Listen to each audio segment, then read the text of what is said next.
If you will change, everything will change for you. You don't have to change what's outside. All you've got to change is what's inside. Why does changing yourself and your life circumstances seem so difficult? Why do we hold on to relationships and jobs that don't work anymore? If there's something in our personal lives that makes us suffer, why don't we change it? To have more, you simply have to become more. And then he said, don't wish it was easier, wish you were better. Don't wish for less problems, wish for more skills. Start working on yourself, making these personal changes, and he said it'll all change for you.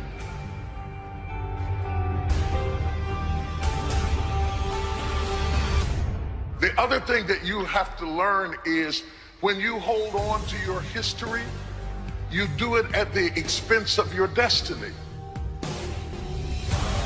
Every single thing you touch is impacted by your story. Everything around us that we call life was made up by people that are no smarter than you. You're only confined by the walls you build yourself. Do something today that your future self will thank you for. It's very likely that you felt attracted to this video's title because you aren't happy with the life you're living and you want to change something about it. Change is a very powerful word, and if you choose to, you can turn it into reality. For most people, change in any form can be difficult. Too many people are stuck in situations that make them unhappy, but feel they have no other choice but to suffer. Changing yourself means changing your environment. When we change something in our life, we do it so that it looks different than what it would be if we hadn't intervened. Changing yourself means becoming different. It means not being what you used to be. We have changed our way of thinking, our actions, our words, our behavior, and who we are. Personal change implies a conscious act of will, and it usually means that something is making us uncomfortable enough to want to do things differently. Evolving means overcoming the conditions in your life by changing something about yourself. We can change so that we no longer fall in those repetitive, habitual, and unhealthy reactions that appear as a result of our genetic inheritance and our past experiences. But you have to choose to change. Let it go! You have to want to become successful, then you have to adopt the behavior of a successful person to do what a successful person does. You have to let go of the old to make room for the new. Change and evolution aren't comfortable processes for any species.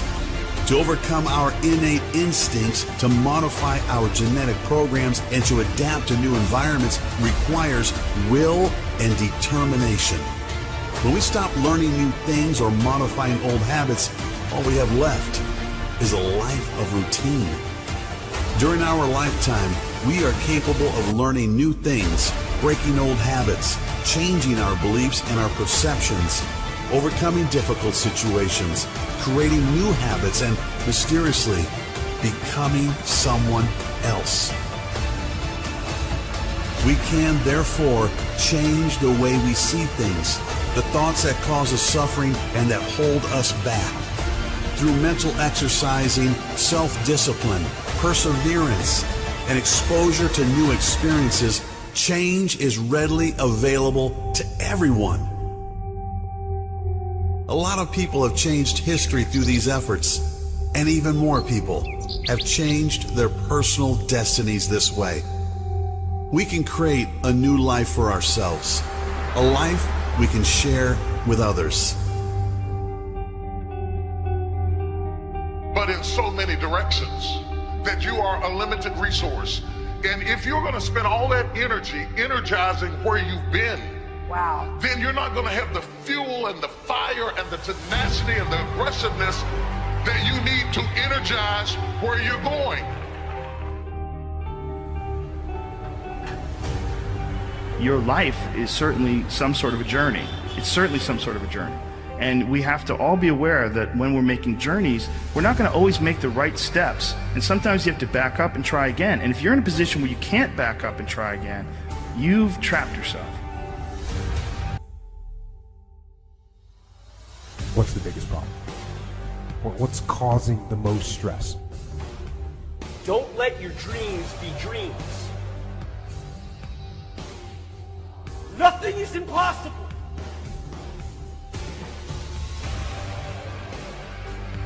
If you're tired of starting over, stop giving up.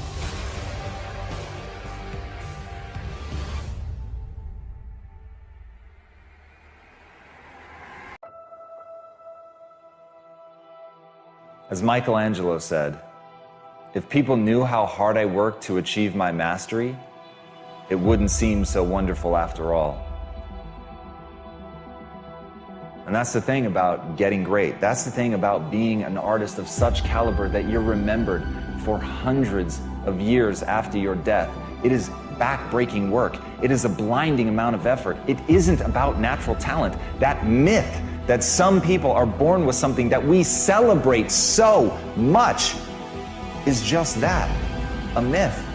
You're born a lump of flesh. You can't hold your own head up. You may have predispositions, but that is a long way from actually crafting your ability until the point where it looks like magic.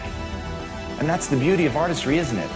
That it's so unbelievable that you're more willing to believe that it was God-given, that they were anointed with it, than that they just worked their ass off.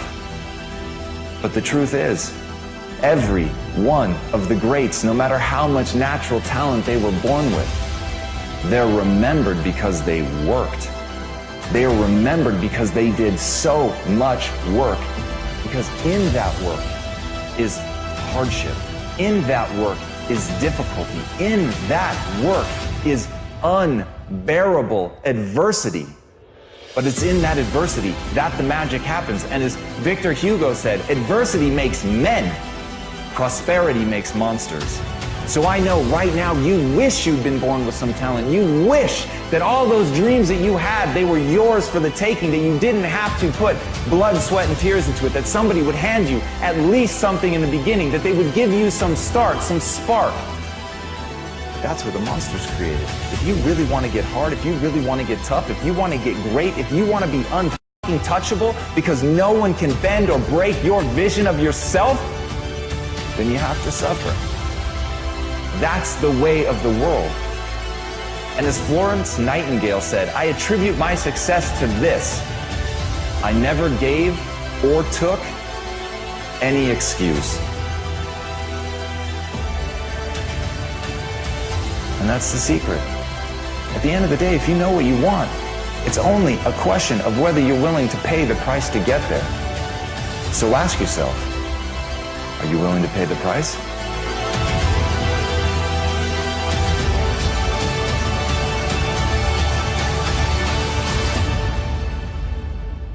As Thomas Edison said, our greatest weakness lies in giving up. The most certain way to succeed is to always try one more time.